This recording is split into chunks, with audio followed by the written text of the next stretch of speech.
In today's video, we will explore 10 fragrances, 10 niche fragrances that are remarkable for their staying power. As we are really in the middle of the winter, we just want to wear fragrances that will cut the cold, that will last, that will project. So these 10 fragrances that I'll mention here are definitely some of the longest lasting fragrances out there. Hi everyone, I'm Joe Lima from Scented Moments channel, where I help you to discover the amazing world of perfumery. So in this video, I will talk about 10 niche fragrances that are so long lasting. They just last and project. I mean, you really need to go easy on the spray here, but they all smell amazing. No specific order here. So the first fragrance that I want to talk about is from House of Baruti, and this one is Perverso. This one right here. Perverso is it's a bomb. This is really a bomb. And every time I talk about long-lasting fragrances, this is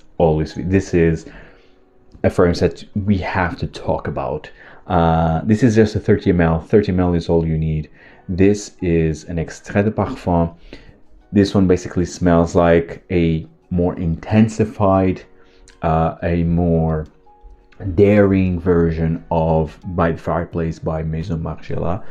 So this is roasted nuts with rum, with coffee, with cacao, and it's to die for. With styrax, and I think this is also a bit animalic. Yeah, this definitely has like an animalic quality in here. Oh man, it's so good and so intense. Very smoky, nutty, boozy. Wow, so good, so good. It has a gourmand quality in here also, but this is a type of fragrance that you spray 2 times, and yeah, people will smell you first before seeing you. It's how powerful this fragrance is, but it's amazing, smells amazing. It's Perverso by Baruti. The next fragrance from House of Maison Francis-Kurkdjian, Oud Satin Mood. Oud Satin Mood is oud, rose and vanilla, although more about this velvety rose with vanilla. It's so damn good. I love this one. It's so sexy, so seductive, but this one is really a oh man, it's so good. It's really amazing. But this is a fragrance that people will smell you. You will fill a room with this one easy. If you go more than 5 sprays, first of all, you will choke yourself, and then you will fill a room, or even 2. But this one, it's so good. It's amazing. Yes, the oud here, I mean, it's not the most present oud, and doesn't also feel like a challenging oud, not at all. It feels that it's even not there, but it's there. I mean, it's there. It definitely, this fragrance has like a dark woodsy accord in here, so it's there. But this is definitely more about this velvety rose with vanilla, and a bit spicy also, a bit spicy, a bit balsamic. Absolutely love this one. Oud Satin Mood by Maison Francis-Kurkdjian. It's one of his best creations, one of the best from this brand, in my opinion. Check this one out if you have yet to. You also have the extrait version, which I think, I mean, it's not worth it to have both. Either you have the eau de parfum and the extrait. They don't smell different enough to have both, and quite honestly, this is beastly enough. So you kind of don't need the extrait.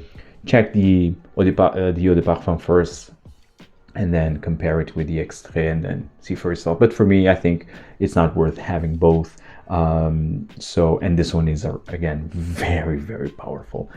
Oud Satin Mood, a fantastic oud rose vanilla fragrance that you definitely need to check out if you have yet to. Next fragrance, this is from the House of Andy Tower, and this one is Au Coeur du Désert. This one right here. Now this, the label here, it's kind of a bit messed up because, again, as I mentioned in my last video, I moved very recently to Vilnius, Lithuania from Lisbon, and yeah, the label here kind of got a bit damaged during the trip, but luckily everything is fine. Just really a small damage here in the label, but what matters is the scent inside.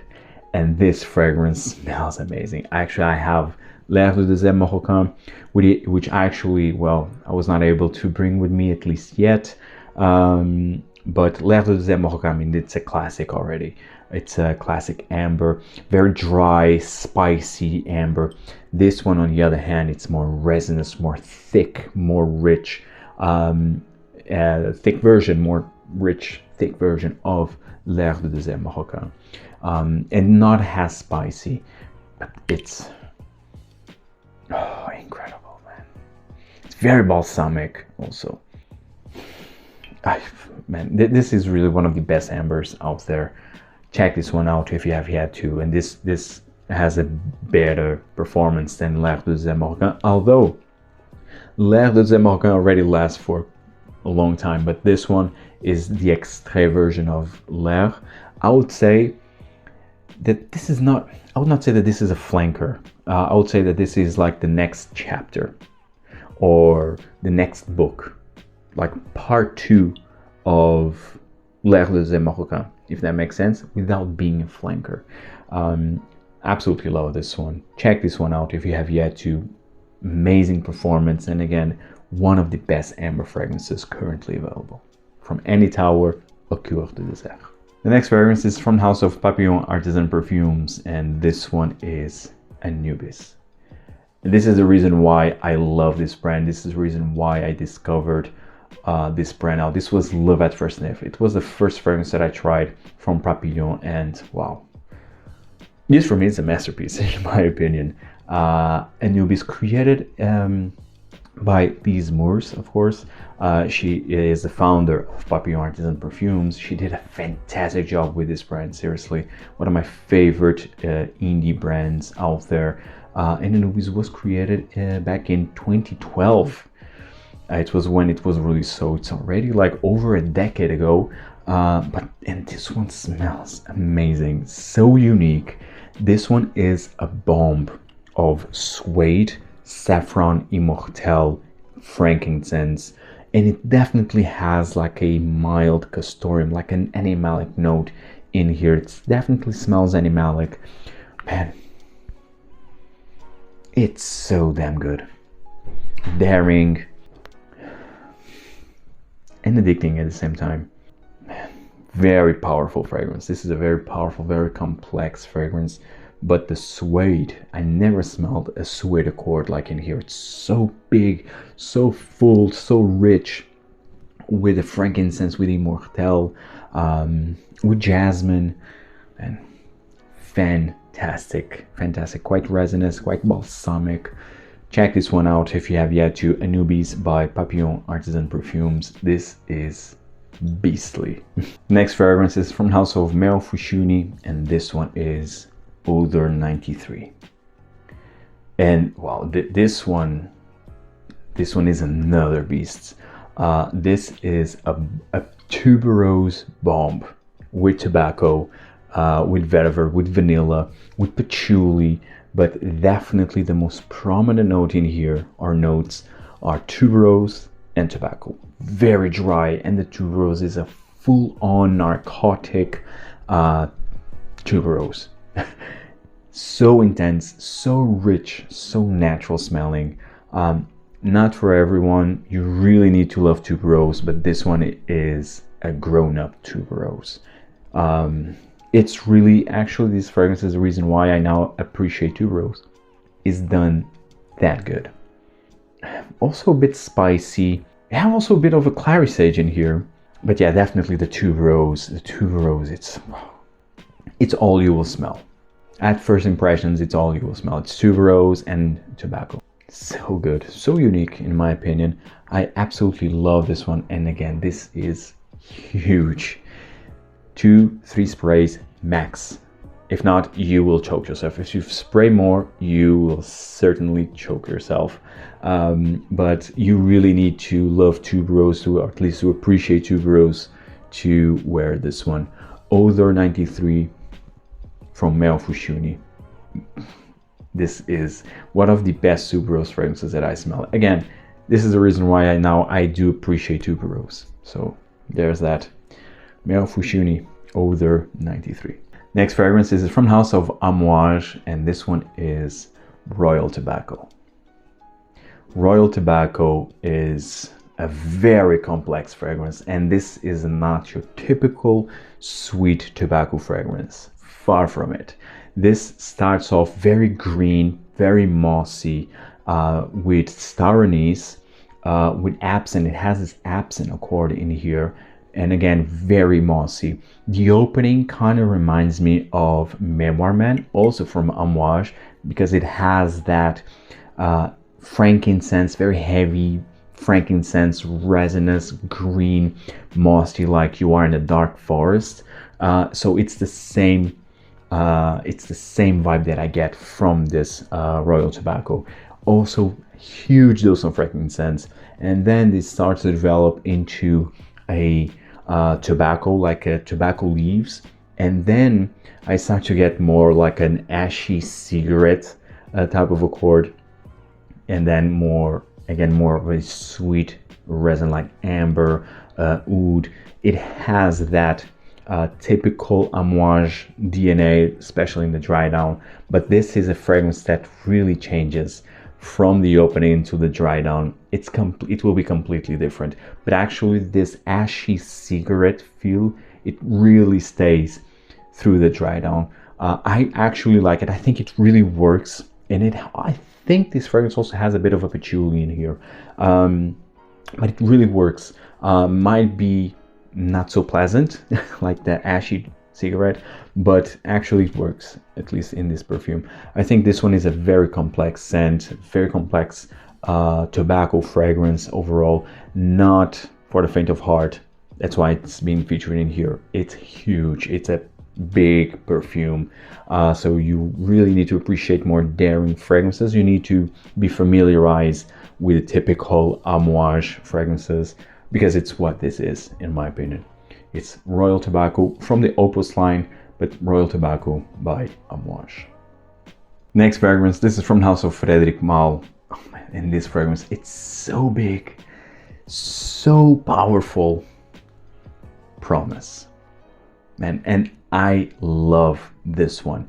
Again, not for everyone. So this has a huge dose of a green apple accord, which I love, and not for everyone, but I do think that this is the best green apple accord that I smelled.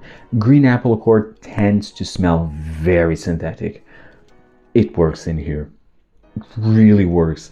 And you have cloves, you have a bit of a cumin, so it's also spicy, but daring spicy, with a huge dose of nagarmotha, with castoreum, patchouli. This fragrance is so big.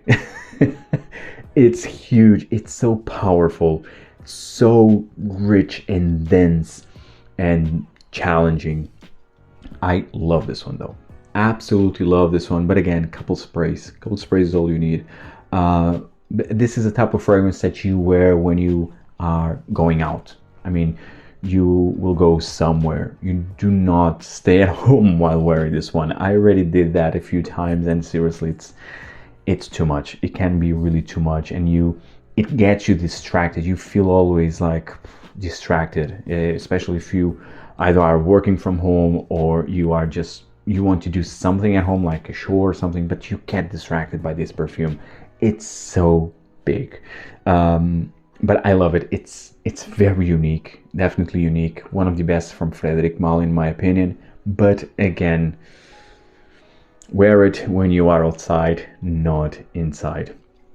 It's a fantastic scent. Again, spicy, fruity, animalic, woodsy, balsamic. I mean, it's great. It's a great perfume, but yeah, wear this just when you are outside. I'm also a big fan of The Night.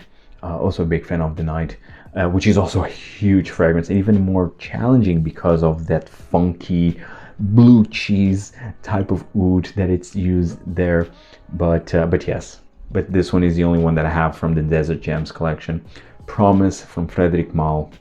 Check this one out. especially if you're searching for a powerhouse of a fragrance. Now, if you're searching for a big powerhouse fragrance, long-lasting fragrance, but still likable, still appealing, addicting, sexy, this is the one for you from Xerjoff, from the Casamorati line, Italica. I absolutely love this one. This is a delicious gourmand fragrance with almond, vanilla, caramel. Man, this one's so creamy, bittersweet type of perfume. I love this one to bits. Very addicting, and it's not overly sweet, like sugary sweet. No, it's the almonds here are done to perfection. I love this creamy almond, vanillic fragrance, and this is perfect for date nights. It's so cozy. It's perfect. I mean, if you really want to feel cozy and delicious, this is the one for you. It's Italica by Xerjoff. Oh man, and I love this bottle. Absolutely love the bottle. But yes, this one lasts and projects, but it's never, in my opinion at least, it's never too much. It's never overwhelming, in my opinion. So check this one out if you want a gourmand fragrance that it's not scratchy, that it's not overly sweet. Check this one out. It's Italica by Xerjoff. The next fragrance, this is from House of Francesca Bianchi. Oh man, and I had this fragrance forever on my wish list. Finally have it. Also, I mean, I added this fragrance late November, and I'm so happy to have it. This one is The Lover's Tale. And I think it's one of the most challenging fragrances from Francesca Bianchi. So Extrait de Parfum, this is a 30 ml, and it's really all you need. So The Lover's Tale, this is a leather fragrance, but it's an animalic leather with castoreum. The leather in here, it's like an industrial black leather with the Francesca Bianchi DNA. So you have this orris butter, you have ambers like labdanum, mimosa. So it has this Francesca Bianchi DNA, but it's a powerhouse of a fragrance. Like the castoreum in here, it's really enhanced, it's intense. And then you have a bit of a honey, you have peach, you have rose, that kind of balances the animalic leathery qualities, but this is like a full perfume. It's a big fragrance, a bit daring, but it works. I love Francesca Bianchi fragrances. I mean, I have 8 fragrances from her collection. I think it's time to do like a top 8 or an overview of Francesca Bianchi fragrances, because I really love her DNA. I love orris, I love iris, and I love like resinous, challenging fragrances. And this one is amazing. It's very complex fragrance and very unique in my opinion. Especially if you're searching for a leather fragrance, like a different leather fragrance with lots of layers, lots of complexity, very rich, very thick type of leather, because it's not just a leather like another leather. No, it has lots of layers. Again, mimosa, honey, castoreum, jasmine, peach, amber. So you have a lot of layers to this leather. So it's really a fragrance that I highly advise you to try. And actually, Francesca Bianchi is a house that I really suggest you to try if you have yet to. This one is the Lover's Tale. It's a huge fragrance. It's really very long lasting and it's very powerful. Great projection. I mean, it's really something that it's only for people who want really to stand out from the crowd. And talk about people who want to stand out from the crowd, the last fragrance, but definitely not least, from Ramon Monegal, this one is Fisa. And Fisa was one of my most complimented fragrances of last year, and for a reason. This one